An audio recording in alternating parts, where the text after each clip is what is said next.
Hello, नमस्ते, good morning, सत श्री अकाल। मैं विनीत स्वागत करता हूँ आप सभी का संदीप क्लासेस में।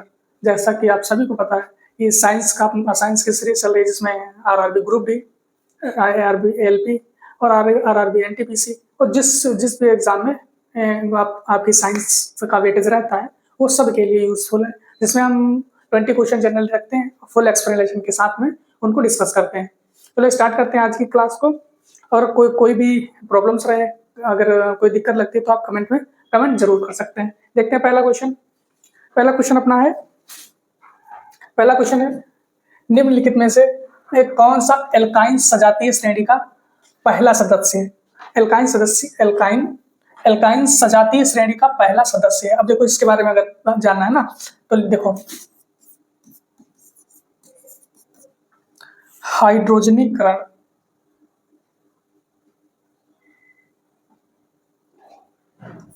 हाइड्रोजनी,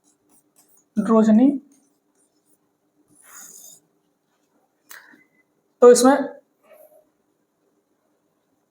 क्या होगा?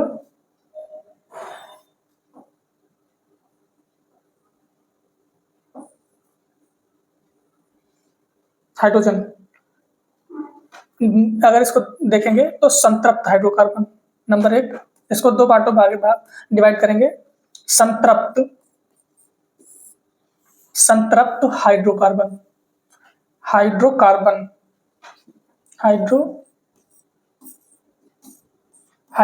कितने तरीके के होंगे? तो ये दो भागों में डिवाइड करेंगे हम। कितने? दो भागों में। संतृप्त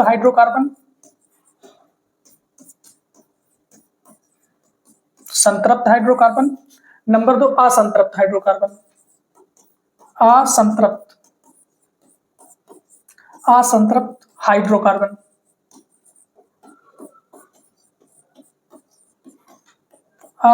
हाइड्रोकार्बन, संतृप्त हाइड्रोकार्बन देखेंगे जिसमें कार्बन के साथ में सिंगल बॉन्ड बनाएगा। कार्बन और कार्बन के साथ में सिंगल बॉन्ड बनाएगा तो संतृप्त हाइड्रोकार्बन। अब देखो, इस असंतृप्त हाइड्रोकार्बन में दो तरीके के होंगे।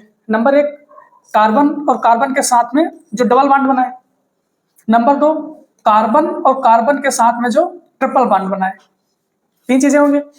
संतृप्त हाइड्रोकार्बन दो भागों में डिवाइड करेंगे। नंबर एक संतृप्त हाइड्रोकार्बन, नंबर दो असंतृप्त हाइड्रोकार्बन। संतृप्त हाइड्रोकार्बन जो कार्बन और कार्बन के बीच में सिंगल बॉन्ड बनाए, और कार्बन और कार्बन के बीच में अगर डबल बॉन्ड बनाएगा तो असंतृप्त हाइड्रोकार्बन होगा, और जो तीन बॉन्ड बनाएगा वो भी असंतृप्त हाइड्रोकार्बन होगा। अब देखो, इसमें क्या होगा? इसमें CnH2n +2, तो ये क्या हो गया? ये एन वाला ग्रुप हुआ। एन ग्रुप, या फिर ऐसे लिख लो एन ग्रुप। अब इस पे जब जाएंगे, जब डबल बॉन्ड बनाएगा तो इसको क्या लिखेंगे? CnH2n, तो इसको क्या बनाएंगे? इसको बताएंगे इन। अगर बात जब ट्रिपल बॉन्ड की आएगी तो इसमें क्या करेंगे? CnH2n-2, तो ये क्या हो जाएगा? ये आइन हो जाएगा। क्या? आइन। तो इसको अगर याद रखना हो तो देखो, सबसे बड़ा कौन सा होगा? अगर मान लो n की वैल्यू 2 रख दिया जाए तो सबसे बड़ा ये आपका n ग्रुप, फिर उससे छोटा इन ग्रुप, सबसे छोटा आइन ग्रुप, सबसे छोटा आइन ग्रुप होगा। अब देखो, ये कौन सा ग्रुप है? N group. ए पहले आ रहा है, फिर ई आता है अल्फाबेट से, फिर आता है वाई। ऐसे भी याद रख सकते हो कि एन इन आइन, सबसे बड़ा, फिर उससे छोटा, फिर उससे छोटा। ठीक। अब इस पे आ जाओ। एल्काइन ग्रुप का सजातीय श्रेणी का पहला सदस्य। देखो, प्रोपाइन, मीथेन, ये तो एन ग्रुप का है। किस ग्रुप का है? एन। इथाइन कौन सा ग्रुप का हो गया? ये आइन ग्रुप का हुआ। आइन। एथीन ये किस ग्रुप का है? इन ग्रुप का। तो इसमें कौन सा है जो एल्काइन ग्रुप का है, तो कौन सा? प्रोपाइन। प्रोपाइन प्रोपाइन जो होगा एल्काइन ग्रुप का होगा, एल्काइन एल्काइन। तो आंसर कौन सा होगा? आंसर ए का आपका करेक्ट होगा। ये है आपका एल्काइन आइन ग्रुप का, ये है प्रोपाइन। तो आंसर ए नहीं होगा, आंसर होगा आपका C. Answer C is correct, answer C सही होगा। इसके अकॉर्डिंग आपका आंसर सी सही होगा, आंसर सी। आंसर ए नहीं होगा, आंसर सी। आंसर बी भी नहीं होगा और आंसर डी भी नहीं होगा। ये चीजें आपको सारी चीजें समझ में आई है कि हाइड्रोकार्बन कितने तरीके के होंगे? संतृप्त हाइड्रोकार्बन और असंतृप्त हाइड्रोकार्बन। संतृप्त हाइड्रोकार्बन वो हाइड्रोकार्बन जो कार्बन और कार्बन के बीच में सिंगल बॉन्ड बनाएगा, जो कार्बन और कार्बन के बीच में सिंगल बॉन्ड बनाएगा। CnH2n+2 सबसे बड़ा यही होगा एन ग्रुप। फिर अगर असंतृप्त हाइड्रोकार्बन में देखेंगे तो दो तरीके के होंगे, जो कार्बन और कार्बन के बीच में डबल बॉन्ड बनाएगा तो उसको क्या बोलेंगे? ईन ग्रुप। और कार्बन कार्बन के बीच में अगर ट्रिपल बॉन्ड बनाएगा तो उसको बोलेंगे आइन आइन आइन ग्रुप। वो सबसे छोटा होगा। तो आंसर कौन सा हुआ? उसका आंसर हुआ आपका सी, आंसर सी हुआ। देखते हैं नेक्स्ट क्वेश्चन। तो नेक्स्ट क्वेश्चन अपना है, निम्नलिखित में से एक कौन सा विकल्प हाइड्रोजन परमाणुओं का सही अवरोही क्रम है? ये क्वेश्चन वेरी वेरी इंपॉर्टेंट है, वेरी वेरी इंपॉर्टेंट क्वेश्चन है। ये क्वेश्चन अब मिलाने को बहुत सारे एग्जामों में आया, बहुत सारे ग्रुप डी में तो कम से कम 10 बार रिपीटेड क्वेश्चन होगा, 10 बार रिपीटेड होगा। तो देखो क्या करा? अवरोही क्रम। अवरोही क्रम मतलब सबसे बड़ा, फिर छोटा, बड़ा, सबसे बड़ा, फिर छोटा, फिर उससे छोटा, फिर उससे छोटा, ऐसे चला जाएगा। तो वो अवरोही क्रम मतलब डिसेंडिंग ऑर्डर। कौन सा? डिसेंडिंग ऑर्डर बताना है, डिसेंडिंग ऑर्डर। तो डिसेंडिंग ऑर्डर अभी बताया है कि देखो कौन सा? CnH2n+2 सबसे बड़ा होगा, फिर CnH2n, फिर कौन सा? CnH2n-2। देखो अब मान लो n की वैल्यू हम 2 रख दे रहे हैं, n की n बराबर अगर मान लो 2 रख दिए तो कितना आएगा? C2H 2 दूनी 4 2 6। ठीक है, ये कितना आएगा? n की वैल्यू 2, 2 दूनी 4, n की वैल्यू 2 रखेंगे तो C2H2 हो जाएगा कि नहीं हो जाएगा? 2 दूनी 4 माइनस 2 आएगा। तो सबसे बड़ा कौन सा? पहला। ये कौन सा ग्रुप होगा? ये एन ग्रुप होगा, एन। ये कौन सा ग्रुप होगा? ये ईन ग्रुप होगा, ईन। ये कौन सा होगा? ये आइन होगा, आइन ग्रुप। तो सबसे छोटा ग्रुप कौन सा होगा? आइन। फिर उससे बड़ा ईन, सबसे बड़ा एन। समझ में आई मेरे दोस्तों? ये चीज समझ में आई? नोट कर लीजिए इसको।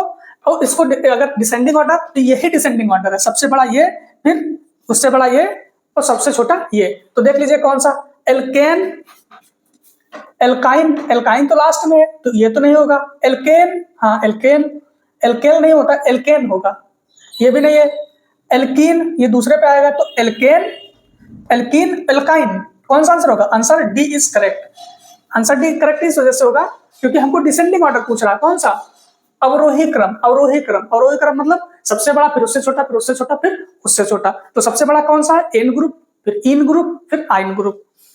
ठीक है, देखते हैं नेक्स्ट क्वेश्चन। ये दोस्तों नोट जरूर करते चलिएगा क्योंकि बहुत इंपॉर्टेंट क्वेश्चन है, आता ही आता है क्वेश्चन इसका। फिर निम्नलिखित में से कार्बन के कौन से मिश्रण का द्रव बनने और उबलने का तापमान सर्वाधिक है? अब देखो कौन सा द्रव बनने और उबलने का सर्वाधिक है तापमान, जो मतलब जिस टेम्परेचर पे वो बॉइल्ड होगा। देखो कौन सा? मेथेन, एथानॉल या क्लोरोफॉर्म या एसिटिक एसिड। तो इनमें तो सबसे ज्यादा जो बॉइलिंग पॉइंट होगा जिसका, वो एसिटिक एसिड का होगा। किसका? एसिटिक एसिड का होगा। ये आपको याद रखना पड़ेगा कि इसमें जो सबसे ज्यादा बॉइलिंग पॉइंट होगा, आप 4-5 याद कर लीजिए, उसमें उसी से फंस जाएगा। तो आप एसिटिक एसिड का सबसे ज्यादा बॉइलिंग पॉइंट होगा। मेथेन की बात करेंगे तो इसको CH4 लिखेंगे। अगर इसके उत्पादन की बात करेंगे तो कहां से निकलेगी? धान की खेत से निकलेगी। धान के खेत, जुगाली करने वाले जानवरों से, जुगाली करने वाले जानवरों से, और दूसरी जगह से ये निकलेगी दलदल से, दलदली जमीन से। दलदली जगह से। अगर और बात करेंगे तो इसके मुख्य घटक की बात करेंगे तो एलपीजी रहेगा। इसके मुख्य घटक की बात करेंगे तो आपका सीएनजी रहेगा, CNG, compressed natural gas, compressed CNG. LPG का तो मुख्य घटक ब्यूटेन और प्रोपेन होता है, ब्यूटेन और प्रोपेन होता है, तो सीएनजी इसका मुख्य घटक हो जाएगा। अगर इसकी और बात करेंगे मेथेन की, तो इसको बायोगैस भी कहते हैं, गोबर गैस भी कहते हैं, तो इसी को बायोगैस, बायोगैस या गोबर गैस भी कहेंगे। अब देखो क्लोरोफॉर्म की बात करेंगे तो इसको निश्चेतक में यूज करते हैं। क्लोरोफॉर्म को कहां? हॉस्पिटल में बेहोशी में यूज करते हैं, अस्पतालों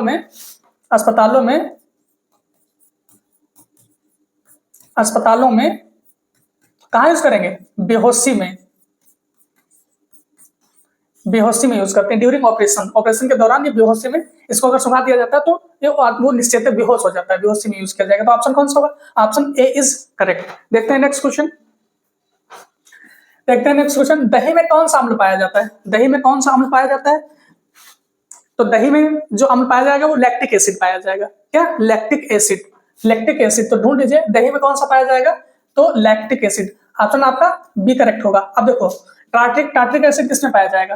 टार्ट्रिक एसिड किसमें पाया जाएगा? एसिटिक एसिड किसमें पाया जाएगा? सिट्रिक एसिड किसमें पाया जाएगा? देखो सिट्रिक एसिड पाया जाएगा आपका संतरा में, संतरा या नींबू, संतरा या नींबू में। लैक्टिक एसिड तो आपका पाया जाएगा दही में, ठीक है। टार्ट्रिक एसिड आपका पाया जाएगा फिटकरी में, या फिर टार्ट्रिक एसिड पाया जाएगा चींटियों के डंक में। इसमें चींटियों के डंक में। अगर एसिटिक एसिड की बात करेंगे तो इसको सिरका बोलते हैं, सिरका, विनेगर, सिरका या विनेगर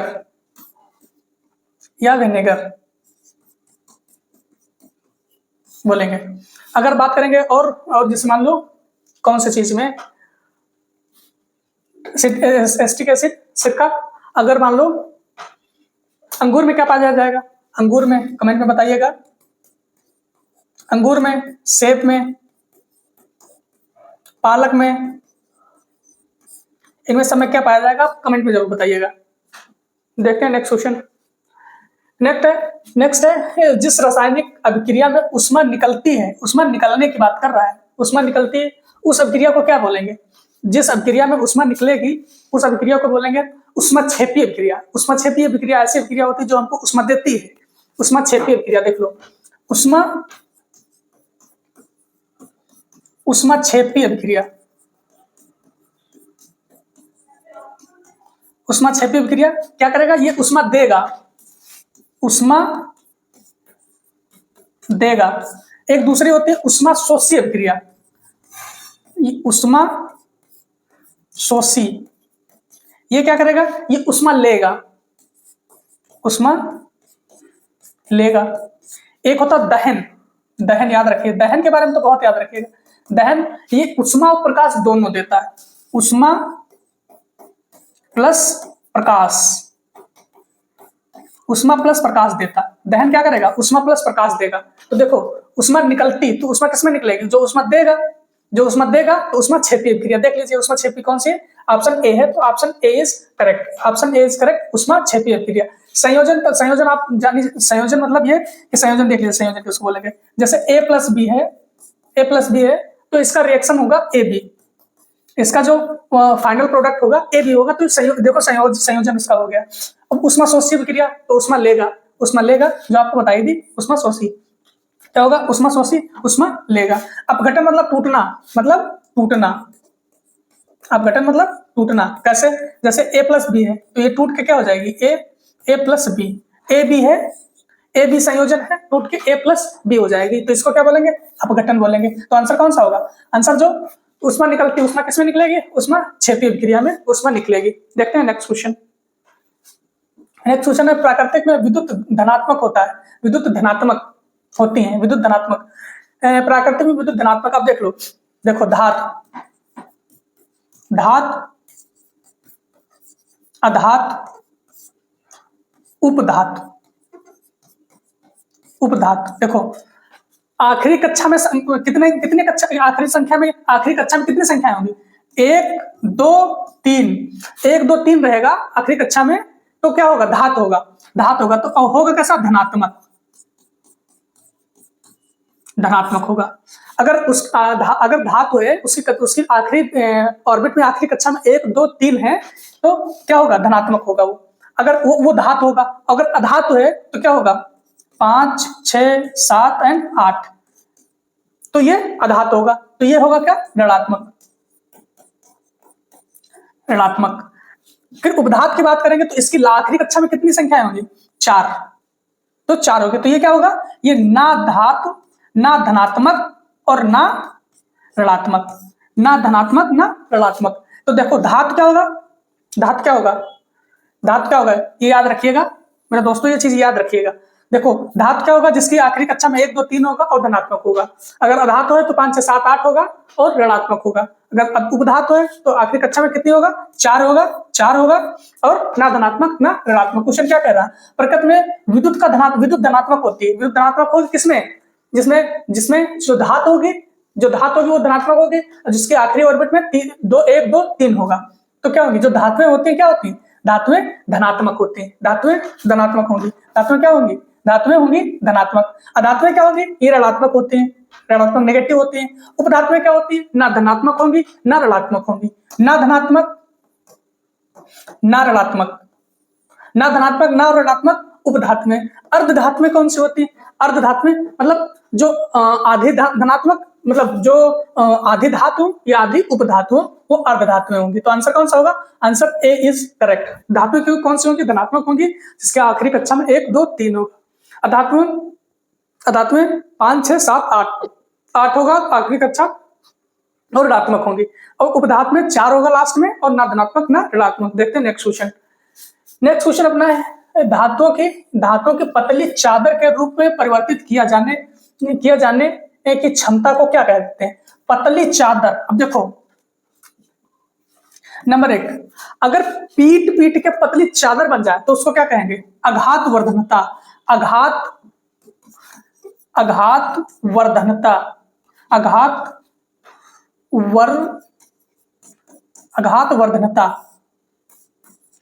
वर्धनता। क्या क्या होगा इसमें? पीट के चादर बनाना। पीट कर चादर बनाना। एक और चीज आएगी, दूसरा तन्यता। तन्यता आएगा। क्या आएगा? तन्यता। क्या आएगा? तन्यता। तन्यता मतलब खींच के तार जैसा बनाना। खींच के तार जैसा बनाना। तार जैसा बनाना। अगर तार जैसा बनाना है तो उसको तन्यता। अगर पीट के बिल्कुल पतली बना देना है तो वो उसको आघात वर्धनता बोलते हैं। तो क्या कर रहा है? चादर के रूप में बनाया जा सकता है। तो चादर के रूप में किसको बनाया जा सकता है? जो मटेरियल ऐसा होगा जिसकी आघात वर्धनता उतनी ज्यादा होगी। तो आघात वर्धनता सबसे ज्यादा किसकी होगी ये भी पूछता है। तो सबसे ज्यादा आघात वर्धनता होगी सोने की। इसकी सोने की। इसी वजह से सोने के आभूषण आप देखते हो बहुत पतले पतले होते हैं, बहुत हल्के भी होते हैं। 10 ग्राम 1 ग्राम 2 ग्राम के वेटेज में मिलते हैं सोने के, और बहुत मतलब उसका दिखेगा बहुत बड़ा है। तो क्या होगा? अगर पतली चादरों में पीट के परिवर्तित किया जा रहा है तो क्या होगा? आघात वर्धनता। आघात या मेलिएबिलिटी या फिर मलियाबिलिटी। तो आंसर कौन सा होगा? आंसर आपका डी होगा। अब देखो, अब चालकता मतलब जिसमें करंट फ्लो करे उसको क्या बोलेंगे? चालकता। सुरीला मतलब जो चीज मान लो गाने के तौर पे गाई जा रही है सुरीले के तौर पे, तो वो सुरीला हुआ। फिर ये कौन है? डक्टिलिटी। हाँ, अगर डक्टिलिटी पे क्वेश्चन आएगा तो सबसे जो डक्टाइल मटेरियल होगा तो कौन सा होगा? सबसे डक्टाइल मटेरियल सबसे होगा स्टील। क्योंकि डक्टिलिटी की एक प्रॉपर्टी होती है कि जब तक लोड लगाए रखो तब तक वो उस शेप में रहे, लोड हटा लो अपने शेप में आ जाए, तो उसको डक्टाइल मटेरियल बोलेंगे। तो आंसर कौन सा हुआ? आंसर हुआ इसका आंसर डी। आघात वर्धनता उस मटेरियल को बोलेंगे जिसको हम पीट के चादर तरीके फॉर्म लेंगे। तन्यता उसको जिसको खींच के तार जैसा बना लेंगे। देखते हैं नेक्स्ट क्वेश्चन। नेक्स्ट है धातुओं के किस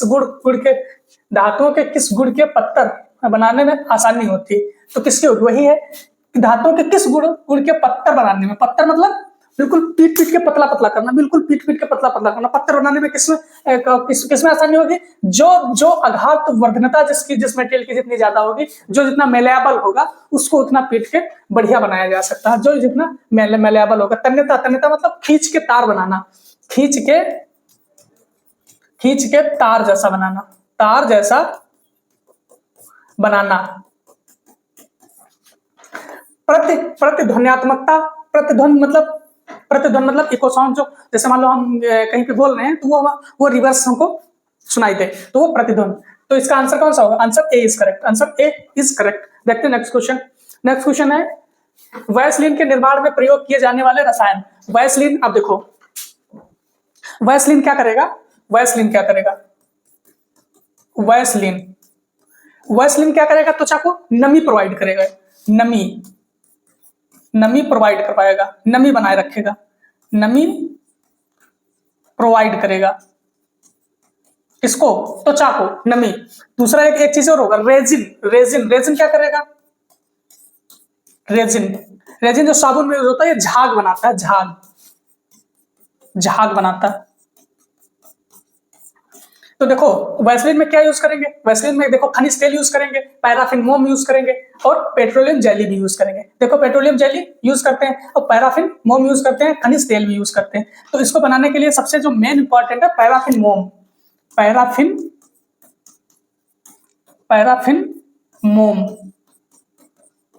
और खनिज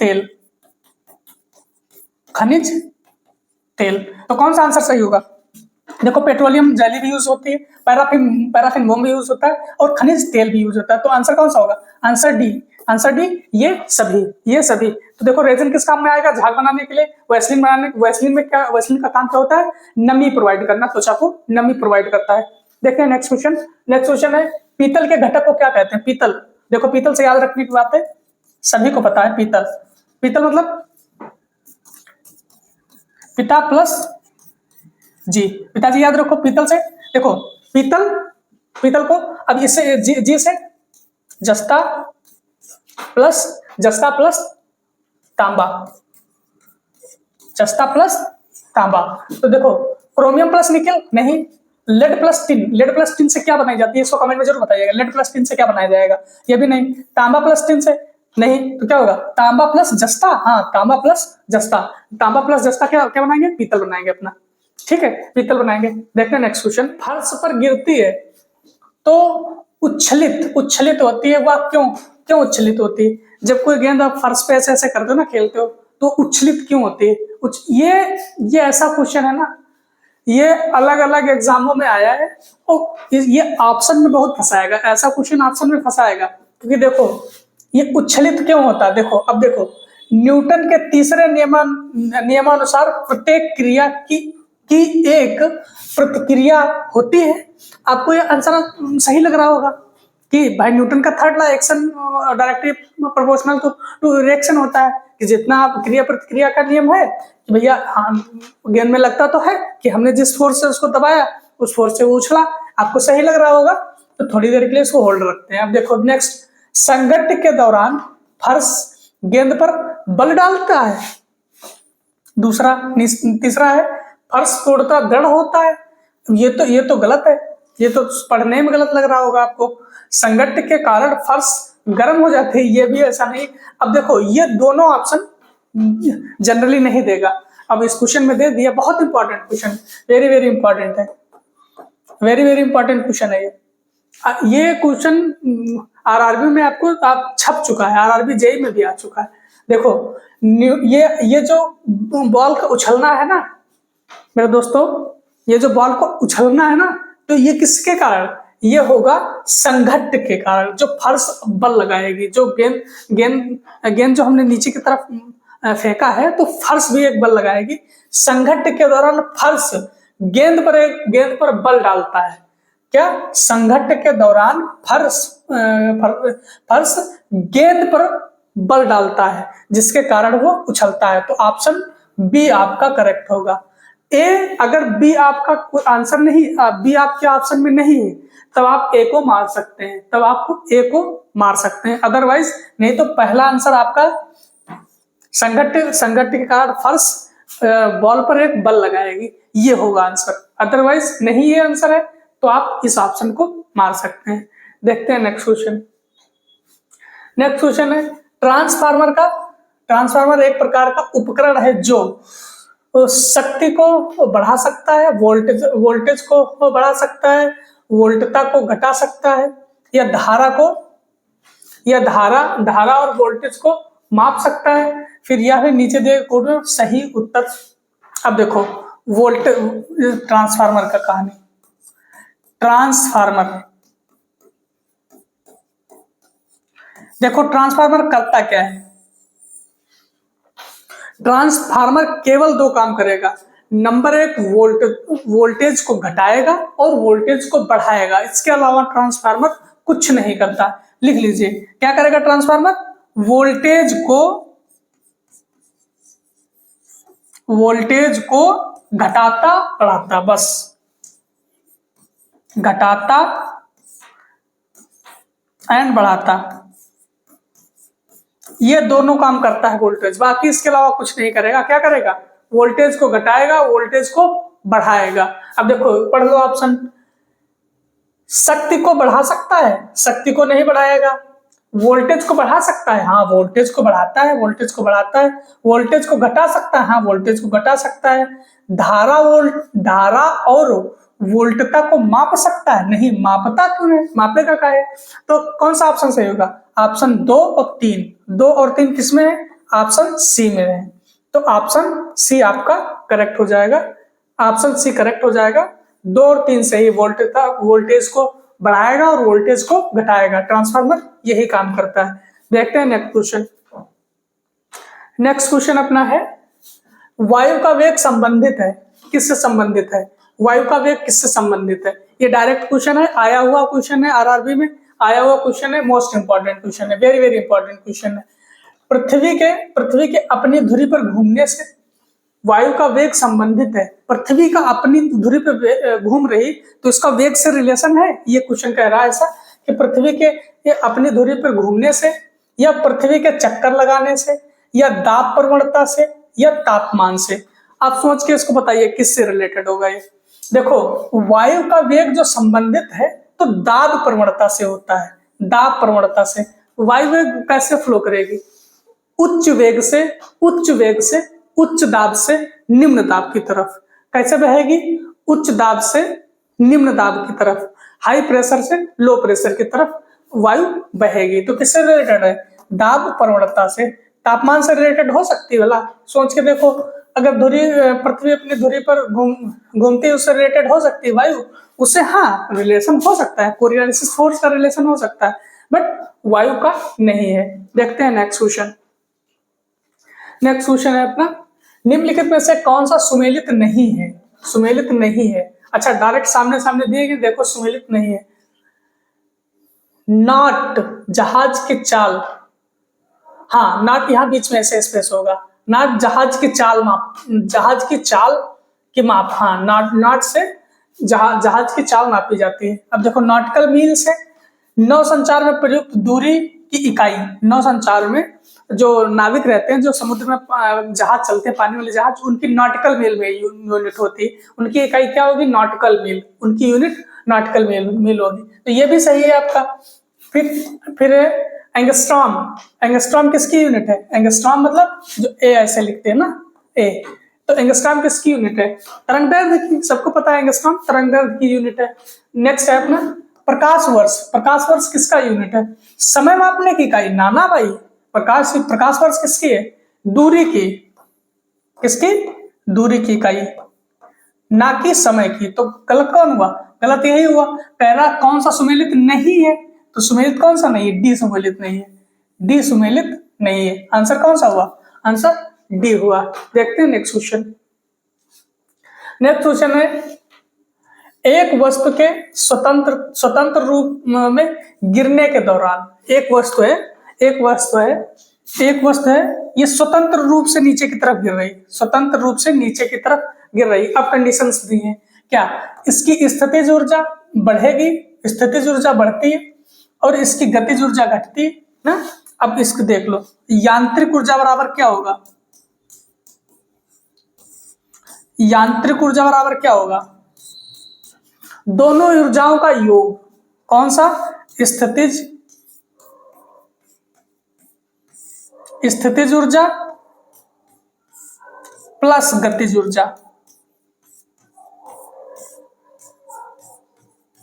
प्लस गतिज ऊर्जा, दोनों ऊर्जाओं का योग। डायरेक्ट ही क्वेश्चन ये जो है, ये डायरेक्ट क्वेश्चन आता है एग्जाम में, ये डायरेक्ट आएगा। ये अब पूछ लेगा यांत्रिक ऊर्जा किसका संबंधित रूप है, किसका संबंधित, डायरेक्ट ये क्वेश्चन आएगा। कभी न्यूमेरिकल भी पूछ लेता है। अब देखो कह रहा एक वस्तु के स्वतंत्र रूप से गिरने के दौरान, स्वतंत्र रूप से गिर रही, यहाँ पे स्वतंत्र था, तो यहाँ पे क्या था, स्थितिज ऊर्जा मैक्सिमम से, सबसे ज्यादा क्या था यहाँ पे, स्थितिज ऊर्जा मैक्सिमम थी, यहाँ पे स्थितिज ऊर्जा मैक्सिमम थी। अब गतिज ऊर्जा 0 थी, यहाँ पे क्या होगा, देखो स्थितिज ऊर्जा क्या होगी, मैक्सिमम, और गतिज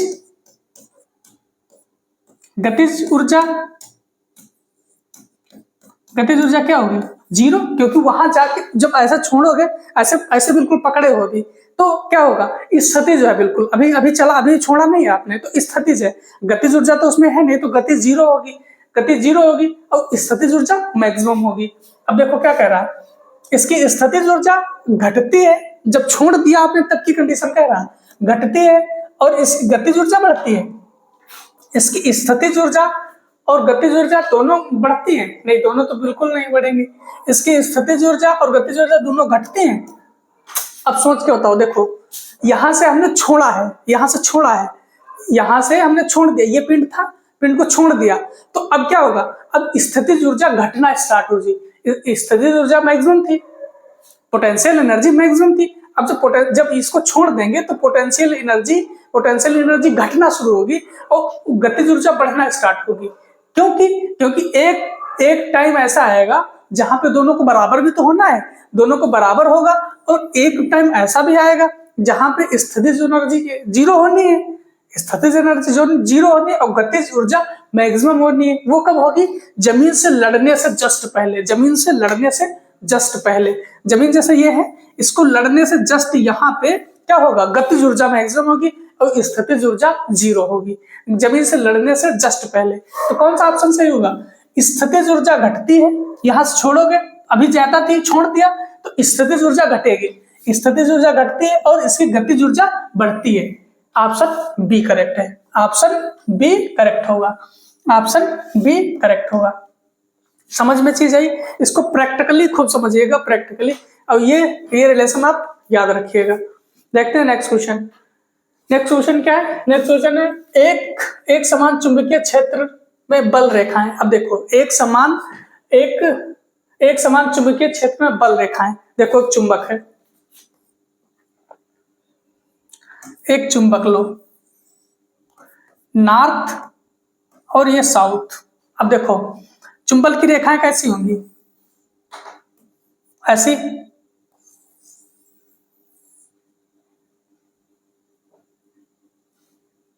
ऐसी होंगी ना,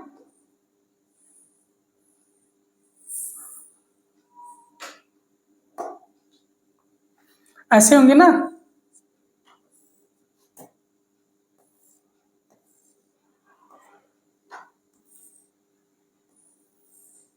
ऐसी होंगी,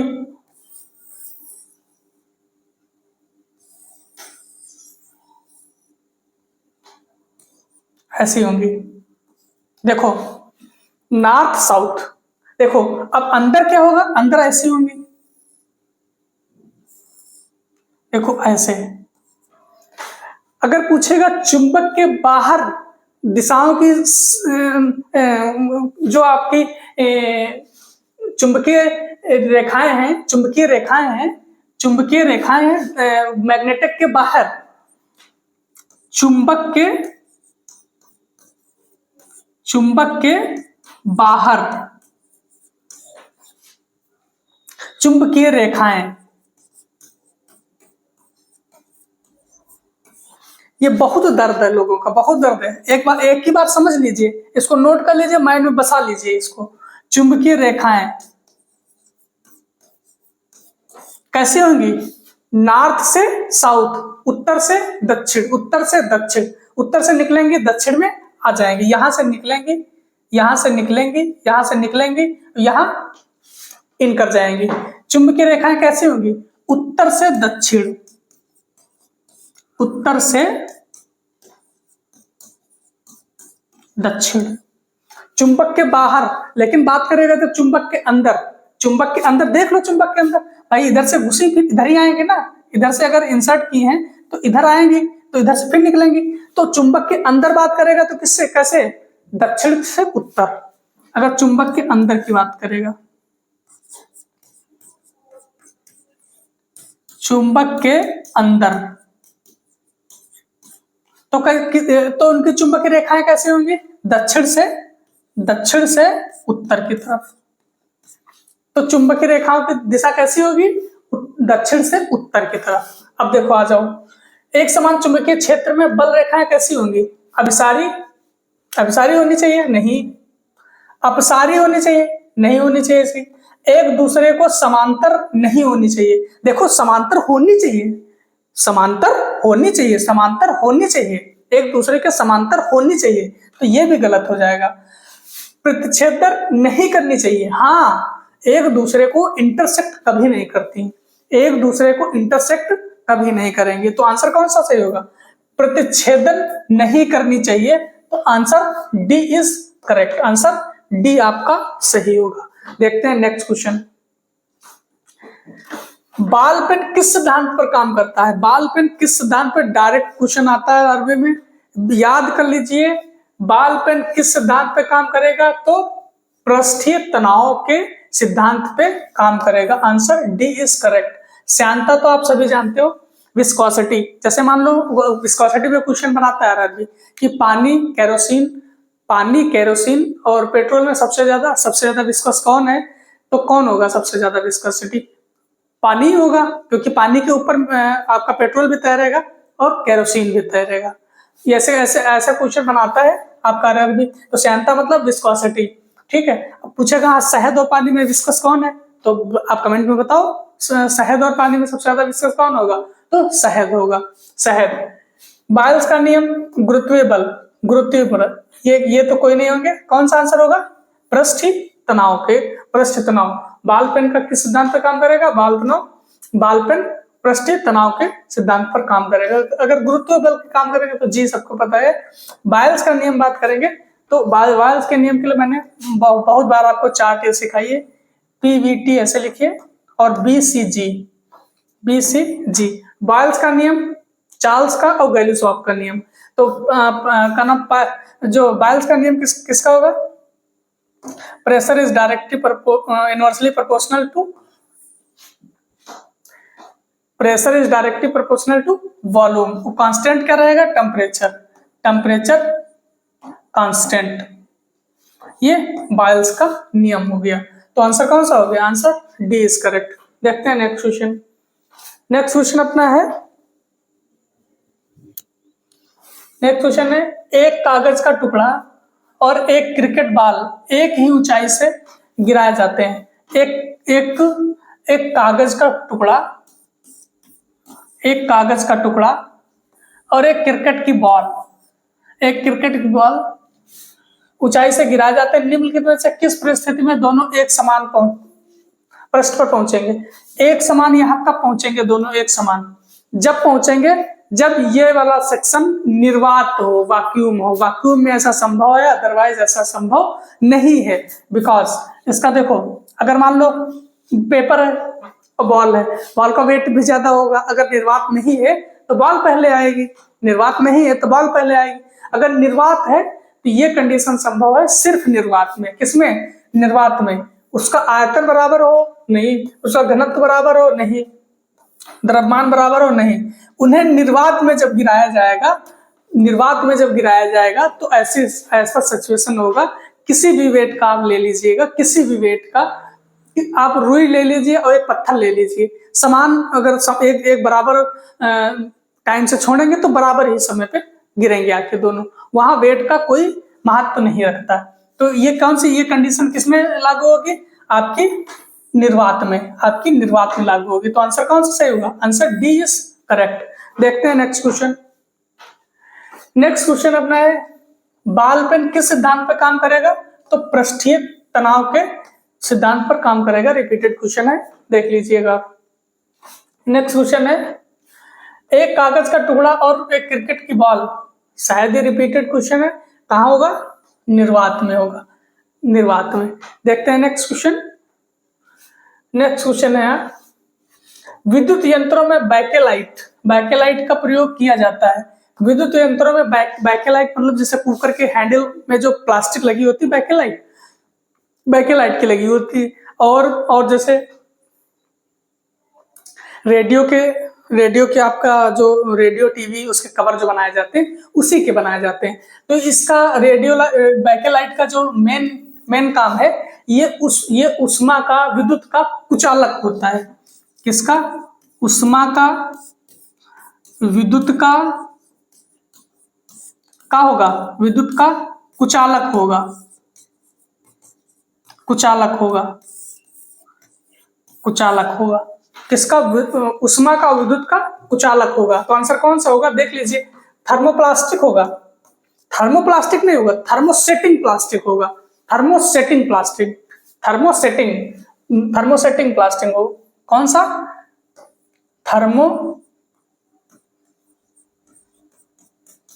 थर्मोसेटिंग प्लास्टिक, थर्मोसेटिंग प्लास्टिक होगा। देखो, उष्मा का सुचालक होता है, उष्मा का सुचालक होगा तो भैया हैंडल गर्म नहीं हो जाएगा उसका, अगर उष्मा का सुचालक होगा। अब आप कुकर में जब खाना बनाते हो तो उसका जो ढक्कन में प्लास्टिक काली काली लगी रहती है, उसी को, वो बैकेलाइट का बना होता है। तो अगर वो गर्म हो जाएगा तो पकड़ोगे कैसे? तो थर्मा का जो उष्मा क्या होगा? उष्मा का कुचालक होना चाहिए। तो उष्मा का सुचालक होता है, सुचालक तो बिल्कुल नहीं होगा। विद्युत का सुचालक होगा? नहीं। क्या होगा? विद्युत का कुचालक और उष्मा का कुचालक। तो ऑप्शन डी इज करेक्ट। क्या होगा? ऑप्शन डी सही होगा, ऑप्शन डी इज करेक्ट। उष्मा और विद्युत का कुचालक होता है। देखते हैं नेक्स्ट क्वेश्चन। आज का लास्ट क्वेश्चन है, आज का लास्ट क्वेश्चन। आपको कैसा लग रहा है ये सेशन? कमेंट में जरूर बताइएगा, अपने दोस्तों में शेयर करिए और चैनल को सब्सक्राइब भी कर लीजिएगा प्लीज। अब देख लीजिए नेक्स्ट क्वेश्चन। नेक्स्ट क्वेश्चन है, अधातु ऑक्साइड होते हैं। देखो, ये दो चीजें याद रखो, धातु के ऑक्साइड, धातु के ऑक्साइड। नंबर 2, अधातु के ऑक्साइड, अधातु के ऑक्साइड। देखो, जो धातु के ऑक्साइड होंगे तो क्या होंगे? क्षारीय होंगे, क्षारीय होंगे, क्षारीय होंगे। ये क्वेश्चन आया हुआ क्वेश्चन है आरआरबी में। जितने सारे क्वेश्चन जो हम जो करवा रहे हैं सब आए ही हुए हैं, वो मोस्ट रिपीटेड क्वेश्चन है, मोस्ट रिपीटेड। अधातुओं के ऑक्साइड होंगे तो कौन से होंगे? अम्लीय होंगे, अम्लीय होंगे। क्या होंगे? अम्लीय। तो अधातु के ऑक्साइड अम्लीय, धातु के ऑक्साइड क्या होंगे? क्षारीय होंगे, क्षारीय होंगे। तो देख लीजिए, प्राकृतिक में अम्लीय होते हैं, अधातु के ऑक्साइड क्या होंगे? अधातु के ऑक्साइड अम्लीय होंगे। तो क्या होंगे? प्राकृतिक में अम्लीय होते हैं, तो हाँ, अधातु के ऑक्साइड अम्लीय होंगे। देखो, प्राकृतिक में क्षारीय नेचर के होंगे? नहीं, क्षारीय नेचर के कौन होंगे? धातु। क्षारीय नेचर के क्या होंगे? तो धातु होंगे। हमको क्या कह रहा? अधातु। प्राकृतिक में उभयधर्मी होते हैं ना, उभयधर्मी मतलब जो अम्ल और क्षार दोनों की गुण रखता हो, जो अम्ल और क्षार दोनों के गुण रखता हो उसको उभयधर्मी। अगर इसके एग्जांपल की बात करेंगे, Al2O3, PbO2, ZnO, ये सब एग्जांपल हैं किसके? उभयधर्मी के। अब लाल लिटमस पत्र को नीला कर देगा, तो लाल लिटमस पत्र को मतलब रेड को ब्लू कर देगा, तो क्या होगा? ये तो एसिड हो गया ना, एसिड हो गया। तो एसिड है तो एसिड होगा तो अम्लीय, लेकिन इसका आंसर कौन सा होगा? प्रकृति में अम्लीय होते हैं, अम्लीय नेचर के होंगे। तो आंसर कौन सा सही होगा? Answer A is correct. Answer A पहला आंसर ये जो डी है ये दूसरा आंसर। अगर ये ना होता तो आप इसको मार सकते थे, इसको, क्योंकि भाई हमको जो रेड से ब्लू करता है ना, तो एसिड ही तो करता है, एसिड ही तो करता है ना। तो एसिड क्या होगा? एसिड का जो हमको ऑक्साइड होगा तो अधातु हुई होगा। जो अम्लीय रहेगा ना तो अधातु का ही ऑक्साइड होता है। तो दूसरा आंसर ये मार सकते थे आप, अगर ये ना होता तो आंसर, लेकिन ये है तो आंसर आपका ए करेक्ट होगा, ए करेक्ट होगा। तो कैसी लगी आज की क्लास आप कमेंट में जरूर बताइएगा, और ये क्लास दोस्तों में शेयर करिएगा, दोस्तों में शेयर करिएगा, चैनल को भी सब्सक्राइब करिएगा। Thank you.